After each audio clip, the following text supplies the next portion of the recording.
Southwest Airlines. And welcome back to the NFL Today, where Coors Light takes you first on the field. The Bills are about to tackle the Dolphins, so let's head out to Miami, where Kevin Harlan and Rich Gannon are standing by. Gentlemen. A warm day with a threat of rain in South Florida as the Miami Dolphins host the first-place Buffalo Bills. Last week's power outage in Orchard Park didn't have an effect on the Bills. They rolled over the Chargers and took control of the AFC East with a 5-1 record today, their first division game of the season. And after a loss to Baltimore, the Dolphins want to regroup behind their new coach and their new quarterback to keep pace in the division and keep the excitement alive in Miami. The head coaches moments ago with Dick Jauron's Bills having won 4 straight over the Dolphins. It all serves as our backdrop here this afternoon. And hi again, everyone, with Super Bowl quarterback and Pro Bowl MVP and League MVP Rich Gannon, Kevin Harlan. Thank you so much for joining us today. The Buffalo Bills atop the division, as we said, led by a second-year quarterback who plays like anything but a second-year quarterback. We're talking about Trent Edwards, and you've watched tape all season long about this kid. What have you found when you've seen his games and what he's done? Well, when Dick Jauron talked to us last night about why his team is 5-1, the first words out of his mouth were Trent Edwards. In just his second season, he has really taken control of this offense. He has a real command of situational football. It's clear he understands what they're trying to accomplish. Right now, he's completing almost 70% of his passes, and he's playing with a lot of confidence. All right, the other side of the football on defense during the offseason, the Bills added some significant parts, some very good parts to that D. Well, this has been a 3-year process for the Bills, putting this defense together, and they're finally getting the results that they had hoped for.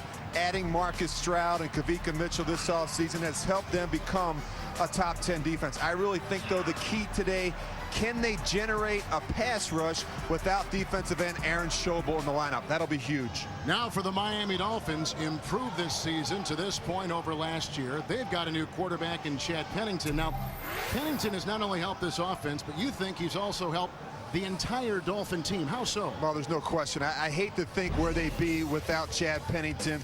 He has brought stability to this offense and team. Now, people want to talk about his lack of mobility and his arm strength. Nonsense. He's a great guy, great competitor, tremendous leader, and he's made a huge difference already on this Dolphins football team. He's got some pretty good weapons, too, especially out of the backfield. And Ronnie Brown, how big is his role on this team? Well, after missing most of last season with a knee injury, Ronnie Brown has come back and has picked it up right where he left off a year ago as one of the premier backs in the AFC. He's already had 7 touchdowns. He's averaging 4.5 yards a carry. He and Ricky Williams are a handful. All right, all that being said, let's now take a look at today's Home Depot tools to victory. Well, the Bills are going to need a big day out of their big back, Marshawn Lynch. He's only averaging 65 yards a game. I really think he's most effective when he gets up in that 25 to 30 carry range. Ronnie Brown has been effective this year, but so has Ricky Williams. I have a hunch that Ricky's going to get a little more work today against this Bills defense. And a lot of significant headlines associated with today's game. Well, the Bills are off to a 5-1 start, but now they hit the key part of their schedule. 3 straight divisional games. A win here today in Miami would be huge. In Miami, well, they have a young and inexperienced crew at wide receiver. They need to grow up in a hurry if Chad Pennington and this offense are to have any chance here today. Well, Miami lost the first 2 games of the season, then won 2 straight. Now they've had 2 consecutive losses for first-year coach Tony Sparano. Today it's the Dolphins and the Buffalo Bills. We'll send you to James Brown in the pregame ceremony from London, England after this message and a word from your local station. You're watching the NFL on CBS. What brought